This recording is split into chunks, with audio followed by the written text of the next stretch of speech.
After not enrolling in an Ivy League school, I dropped out of UCLA because I knew that I wanted to be an actor, and I wasn't in their theater program, so I went to an acting school in the San Fernando Valley. My parents said that they would no longer support me if I wasn't in college, so I got a job at the only place that would hire me, McDonald's. Now, as you can imagine, my parents were very proud of their son who left a first-class education to work at the drive-thru window. But at the time, I knew that I wanted to be an actor at any cost. But what I didn't know was that I could actually act and go to school at the same time. If the me today could pull a Matthew McConaughey and talk to the James Franco of the past, I would say, dude, you only went to one school? You couldn't act and go to school? Now, if you know anything more about me beyond an odd talent for playing stoners and idiots, it's that I do a lot of things. After dropping out of school for McDonald's, I worked my ass off in acting school. I had chosen not to play it safe and to follow my dreams, so I reasoned that I'd better work hard at it. No one was going to beg me to be an actor, just as no one will really beg you to do anything you actually want to do.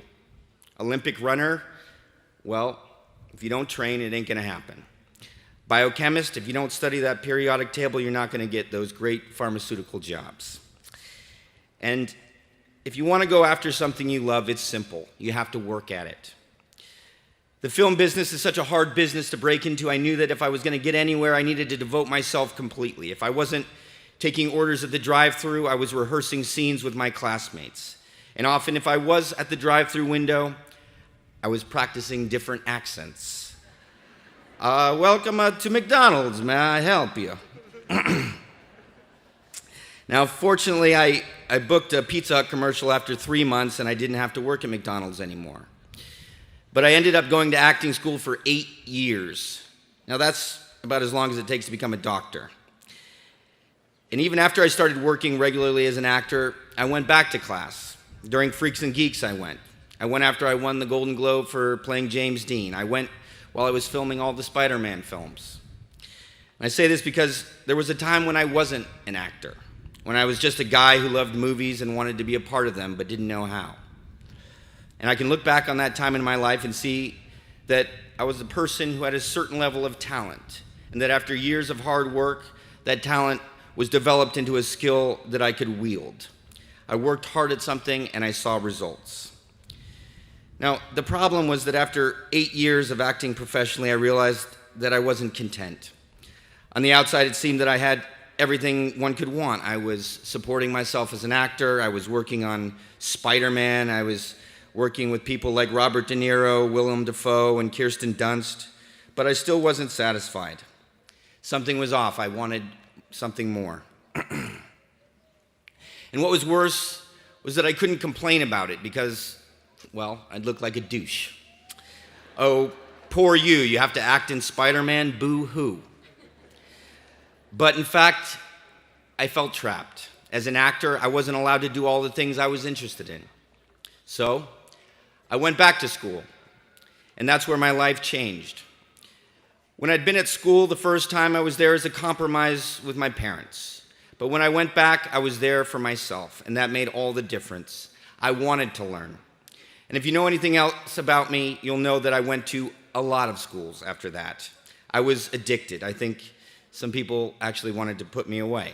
But what I found was that life is not a fixed journey, it is open.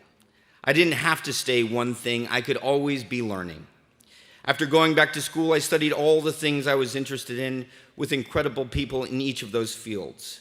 And now I not only act, I do everything. Well, not really, but I do everything that I'm interested in. Well, almost everything. I probably could have said no to that hosting the Oscar thing, but the point I'm making is that because I pursue what interests me and excites me, my life is mine to control. And that's my little bit of wisdom to you. Don't be afraid to be beginners. Don't think that this marks the end of your learning. This should be the start. Now, you don't have to lose your mind and go to every school like I did, but be a little bit like Steve Jobs. every once in a while, try a calligraphy class because you don't know where it will lead. Now, here's just a few more suggestions that I think will make life better. Find your gang. Life is better when it is in the company of others. If you're a loner, that's fine. I was a loner once too, but you will only get better at whatever it is you do if you have a group of similarly engaged people. They will give you feedback, inspire you, and hopefully do better work than you and push you to rise to their level. Do what you love, at least a little bit. And if you have to do something else in order to support what you love, do it. Hell, work at McDonald's. And if you really love something, you'll do whatever it takes to support that thing. I like to think that if I hadn't been cast in Freaks and Geeks when I was young and just didn't quite get a leg up in Hollywood, that I would still be making movies in some way or another, even if it meant I made my living by other means. Do what you have to do to work on your passions. Just don't get stuck in the side job. And if you find that you've worked yourself into a well-worn groove, then be a beginner at something. And don't ever let fear or the little demon that says you ought to do this and you shouldn't do that ever keep you from pursuing what you love. And finally, and I found that this is the most important to me, be generous. You've obviously worked very hard to even be admitted here. And now that you've gone through the gauntlet, you're even smarter. Not everyone gets to have such an education. So when you have the chance, when you're that amazing biochemist or out in Wall Street snorting cocaine off hookers with Leonardo DiCaprio, take a little time to give back. I've been teaching for the past 6 years, not because I have to, I have a job, but because it's one of the most fulfilling things I've ever done.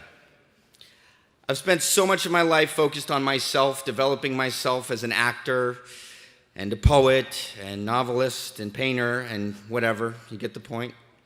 After doing all that, the opportunity to give back, to help others achieve their dreams, is such a relief.